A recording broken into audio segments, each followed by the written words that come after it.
Assalamualaikum warahmatullahi wabarakatuh.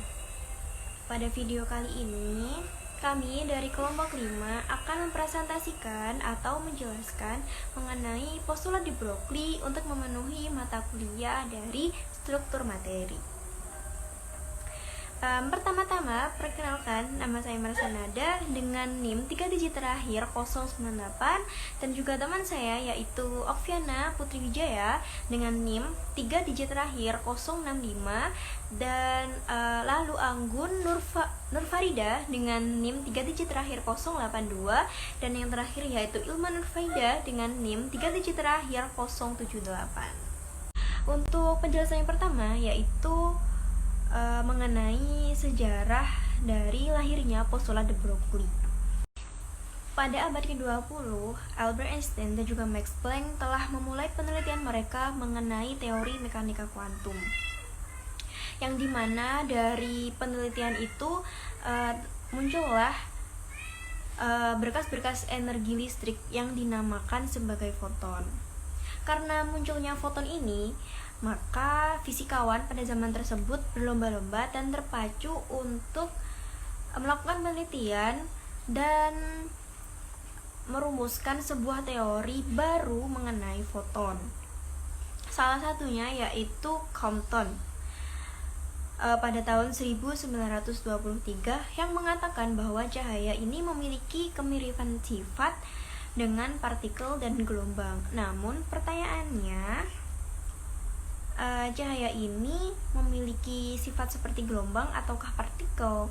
Yang dimana Compton ini tidak bisa menjelaskan bahwa partikel harus mempunyai sifat seperti gelombang. Padahal kedua materi ini harus mempunyai sifat simetri, di mana gelombang harus mempunyai sifat seperti partikel dan juga partikel harus memiliki sifat seperti gelombang.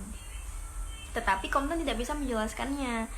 Lalu waktu demi waktu, teori ini harus memiliki hipotesa untuk membuktikan bahwa partikel ini harus mempunyai sifat seperti gelombang. Dan orang yang pertama menemukan bahwa partikel mempunyai sifat seperti gelombang yaitu Louis de Broglie, di mana Louis de Broglie mengatakan bahwa sikap partikel yang bergerak yang didampingi oleh suatu materi yaitu gelombang, di mana gelombang ini mempresentasikan atau menunjukkan perilaku gelombang dari partikel tersebut. Dan hipotesis de Broglie ini diperkuat dengan adanya persetujuan dari Albert Einstein yang beranggapan bahwa teori dari atau hipotesis dari de Broglie ini benar. Lalu diadakan lagi penelitian yang dilakukan oleh fisikawan dari Amerika yaitu yang bernama Davison dan Germer. Yang lebih lanjut akan dijelaskan oleh teman saya. Hipotesis de Broglie ini mempunyai konsep yaitu bernama dualisme gelombang dan partikel, di mana cahaya itu mempunyai sifat seperti gelombang dan juga partikel. Cahaya itu mempunyai dua-duanya, mempunyai sifat yang mirip dengan dua-duanya, bukan salah satunya. Seperti hipotesis de Broglie ini menyempurnakan dari teori dua pendahulunya, yaitu teori dari Max Planck dan juga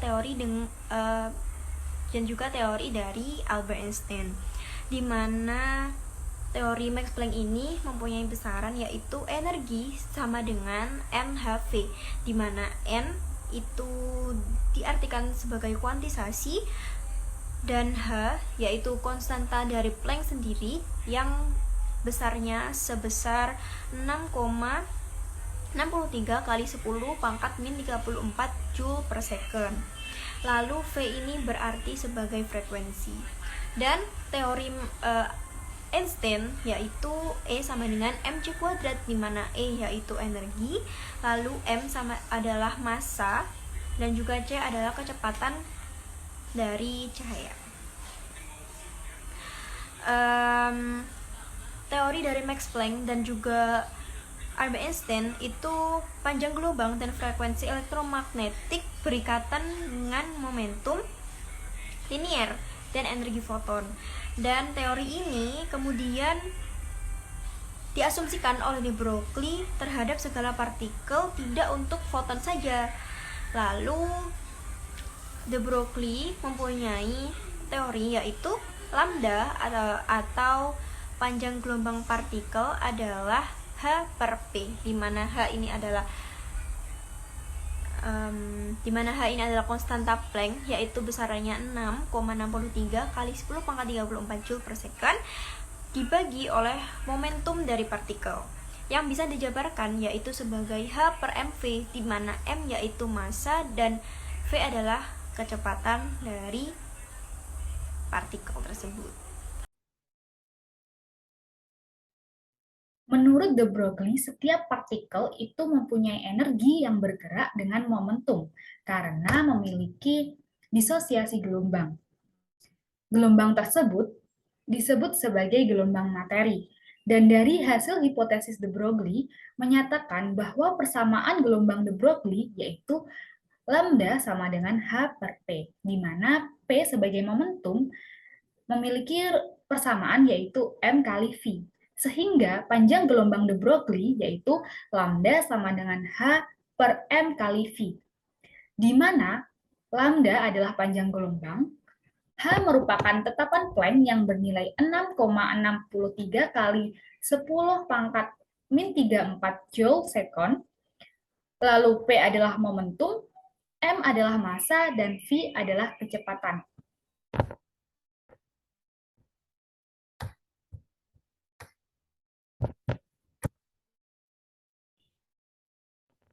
Dari hipotesis de Broglie, di mana partikel juga memiliki sifat gelombang, hal tersebut dianggap terlalu berani karena tidak ada bukti secara eksperimental dan dianggap terlalu alami. Dari hal tersebut, maka Davidson dan German ia melakukan eksperimen untuk membuktikan pernyataan de Broglie tersebut, di mana Davidson dan German ia melakukan eksperimen dengan menembakkan elektron-elektron yang memiliki energi terendah dan selanjutnya ditembakkan pada atom dari nikel, di mana hasil pengamatan mereka membuktikan bahwa elektron-elektron yang berhamburan tersebut memiliki sifat interferensi dan difraksi gelombang. Dari hal tersebut, maka apa yang telah dinyatakan oleh de Broglie di mana partikel juga memiliki sifat gelombang itu dapat dibuktikan dengan benar.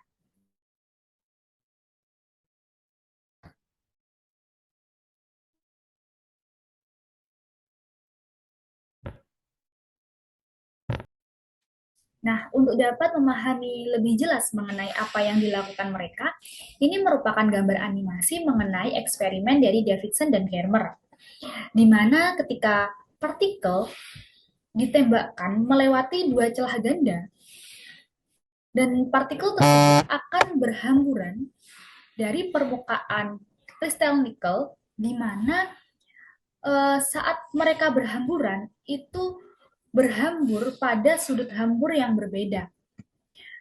Dari hal tersebut, maka hasil perhitungan analisis elektron-elektron dapat dijelaskan bahwa elektron-elektron yang terhambur memiliki pola difraksi seperti yang diperkirakan oleh Bragg dalam difraksi sinar X dari kristal nikel.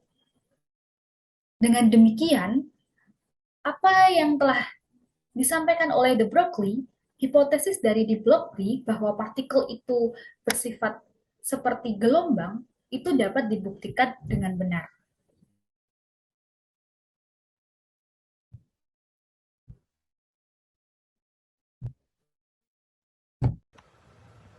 Baik, di sini saya akan menjelaskan mengenai tentang interpretasi kuantitasi momentum sudut Born dengan teori gelombang.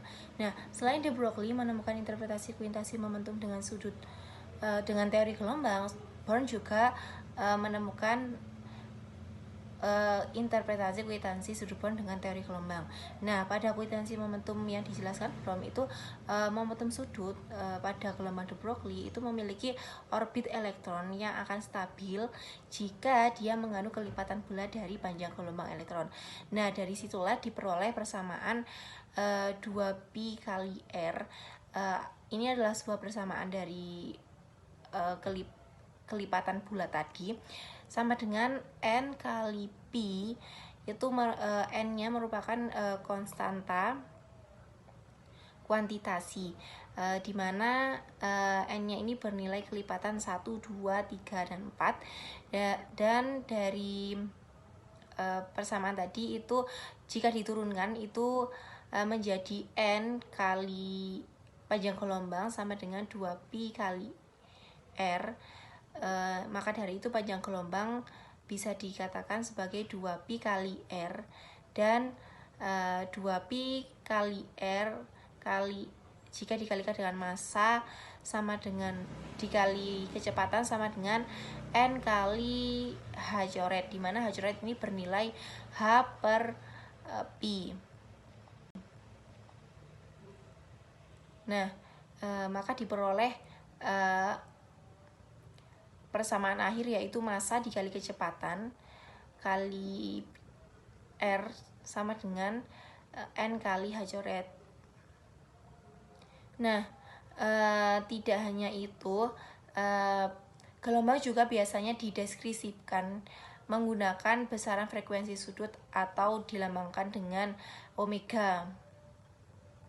Nah, tidak hanya frekuensi sudut atau omega, tapi juga dideskripsikan dengan menggunakan bilangan gelombang K. Dari sana dapat hal ini berawal dari rumusan Planck dan Einstein, yaitu energi sama dengan ketetapan Planck dibagi dengan kecepatan atau E sama dengan H per V itu menjadi H dikali dengan H di H omega per 2pi atau biasa dirumuskan dengan ketetapan Planck dikali dengan omega. Nah, untuk momentumnya sendiri itu untuk yang berawal dari ketetapan Planck yaitu P sama dengan H atau ketetapan Planck dibagi dengan lambda. Nah, dari sana dirumuskan bahwasannya H dikali dengan K dibagi dengan 2pi atau memperoleh persamaan akhir yaitu H coret dikali dengan K, di mana H coret itu bernilai H per 2pi. K yang dimaksud di sini adalah vektor gelombang. Nah, seperti itu. Oke, di sini saya, Oviana Putri Wijaya, akan melanjutkan dari presentasi teman saya mengenai contoh dari soal dan juga pembahasan dari materi postulat de Broglie. Nah, seperti tertera pada soal, itu carilah panjang gelombang de Broglie dari sebuah plat yang bermassa 0,01 kg yang memiliki kecepatan 10 meter per sekon. Di sini yang ditanyakan adalah sebuah panjang gelombang dari sebuah massa yang telah diketahui dengan beratnya adalah satuan 0,1 kg, sudah SI, dan juga dengan kecepatan atau V 10 meter per sekon. Nah, untuk mencari jawaban dari panjang gelombang dari de Broglie, itu rumusnya V sama dengan lambda sama dengan H per M kali V. Nah, di sini adalah sebuah hasil dari turunan rumus dari Einstein dan juga Max Planck yang mana untuk mencari dari untuk mencari berat adalah H per M, dan juga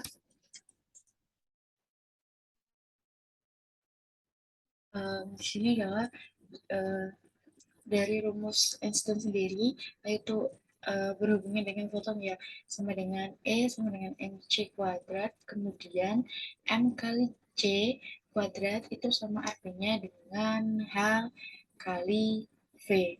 Maka dari rumus Einstein sendiri itu mc kuadrat sama dengan C per lambda. Seperti itu. Hingga didapatkan rumus turunan panjang gelombang sama dengan H per M kali V. Untuk H sendiri adalah tetapan dari Max Planck, yaitu 6,63 kali 10 pangkat min 34 Joule per second. Dibagi dengan massa yang sudah diketahui dengan satuan kilogram dan juga kecepatan dengan satuan meter per second. Didapatkan hasil 6,63 dikali 10 pangkat min 33 meter. Nah, hasil ini nantinya akan dikonversi menjadi Armstrong dengan cara untuk kemudian dari hasil yang telah dihitung yaitu 6,63 kali 10 pangkat min 33 dalam satuan meter akan kita konversi pada Armstrong, yaitu untuk menuju ke Armstrong yaitu dibagi dengan 10 pangkat min 10 sehingga didapatkan hasil 6,63 kali 10 pangkat min 23 Armstrong.